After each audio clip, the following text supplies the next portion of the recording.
just stand at the back and ask your question. In the interest of time, we want to ensure that we do not spend too much time here. Please identify yourself, ask your question, and the minister will answer. The person should come out here.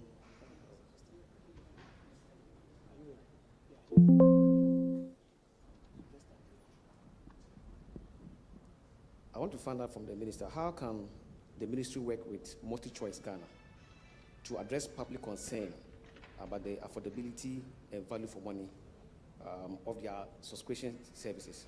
That's my first question. My second question is, what additional measures can the ministry take to ensure the competition for the protection of protected, especially those who are doing the content with TikTok? Thank you. If I'm not mistaken, I think the minister answered the question on MultiChoice, but for the avoidance of doubt, he will take the opportunity to reiterate it, just in case some of our compatriots missed that point. Yeah, thank you very much. Yes. My name is Justice Adoboy. I work for Shinra News Agency. So I have two quick questions. Difficulties or challenges to the attention of the minister, because it looks like two deadlines have been roll out the 5G networks. Secondly, who are the government's partners in implementing the 1 million coders project? And going forward, if there are no private sector partners now, does the government have any intention to engage private sector players as partners in rolling out this noble project? Thank you. All right, thank you very much. Next question, please. My name is Ernie Borton. I'm a cybersecurity consultant in the US. I want to thank the minister for this event because it provides us interested persons and the general public a chance to have some visibility into the activities of the ministry. My organizations, for instance, in the US, we have a SOC 2 reports that are issued by third parties. That, so if you want two organizations provide those reports to each other to know that, okay, this organization has assurance based on their service and the controls that they have. And the second question I have is, based on the Q2 progress, what are the top? Based on the reports you've delivered so far on Q1 and Q2. Yes. Next, please go ahead. My name is Daniel Sakite with CTFM Channel 1 TV. My first question will have to do with the rollout of the data offerings. The minister at his last press engagement did indicate that the start date of 1st July was to enable the MNOs to recalibrate their systems to implement the offering.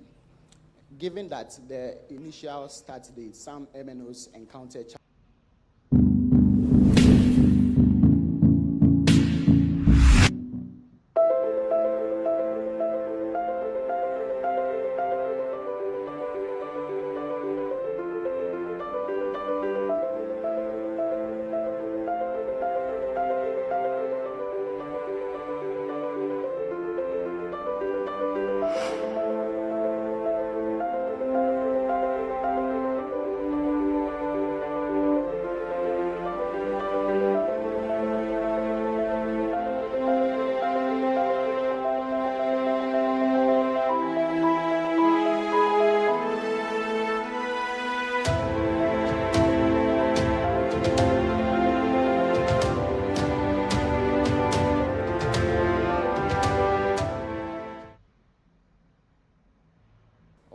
the sector to reduce prices. I want to find out the update on that. And also sale of spectrum within the first week of July. Any updates regarding that? Thank you. All right, thank you very much. Final question for this round. Hello, good afternoon.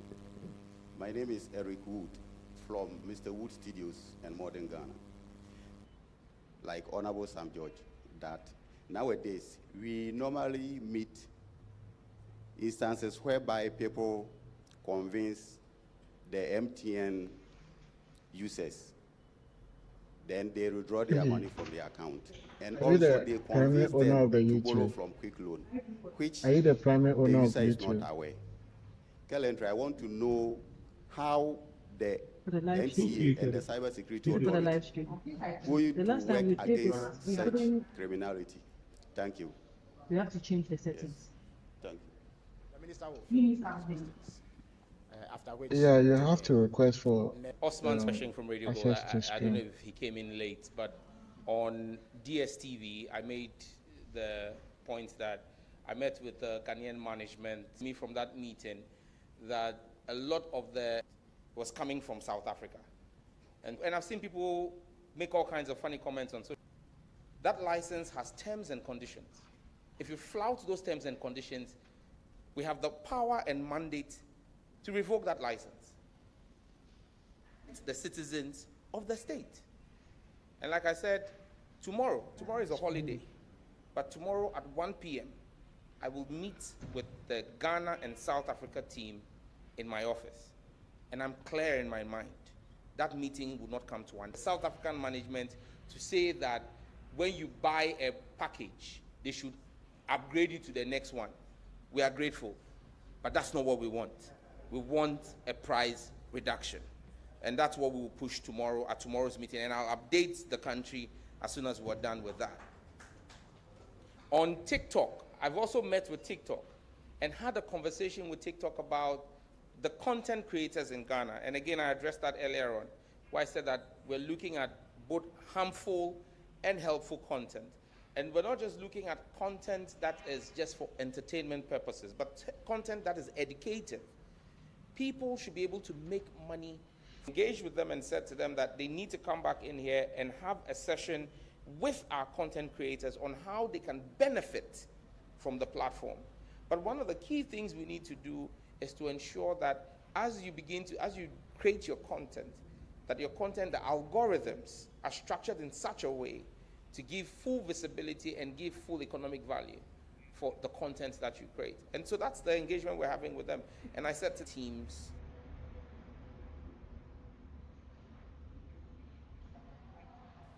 in the region, was for them to go back to their headquarters and team locally, because the team that works on Africa currently sits in Dublin.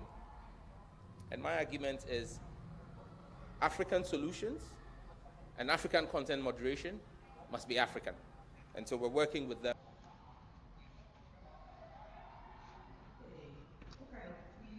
on that solution.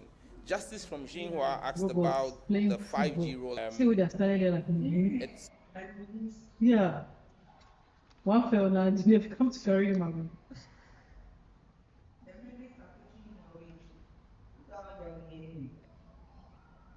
Why are they not kicking the ball? But for us, we hold our view that as a ministry and as a regulator, we've no longer government to business. And that's why we're giving them up to the end of Q4. If at the end of Q4, they're not able to address their challenges in terms of the Look at everyone doing that AI license soccer. and explore all options available to us. The real competition in China. And On what? The real competition private sector partners for In 1 China. million coders, certainly. I mean, it was publicly publicized the MOU between the ministry and Huawei, for example, to train 100,000 out of the 1 million. And we're beginning to work on the framework modalities for that as well. And so there is that. There's the MTN one as well that I spoke about, 5,000 people to be trained in AI at the AI Hub. We're currently exploring other options with AWS, with Google and Microsoft. About 3 weeks ago, I met with the Vice President of Microsoft, Brad Smith, and had conversations with him on how we could integrate the Microsoft courses into the OMCP program. But it's critical for us that we are minded about how we roll out the larger program, and that's why we're studying the report of the pilot program to see what learnings we can make so that when you launch out full scale, you don't have critical challenges. And so the ministry is setting up and implement and seamless rollout of it.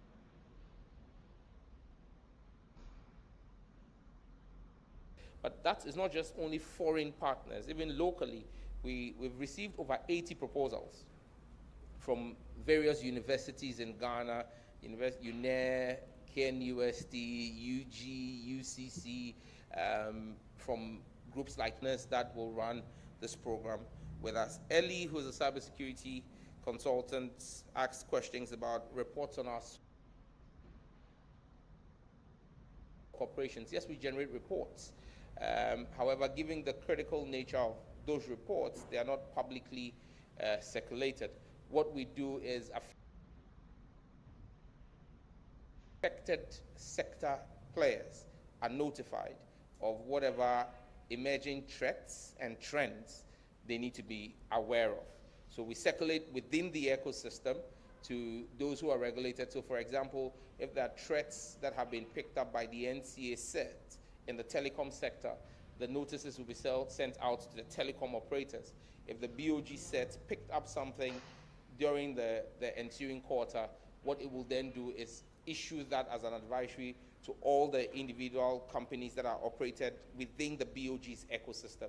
But all the sectoral sets that are operational today reports to the national set, and the national set speaks with all of them and speaks with the various regulators in those sets. Priorities for Q3, Q4, well, we've begun that. It's a strict enforcement of cybersecurity preparedness for all entities that are designated critical information infrastructure.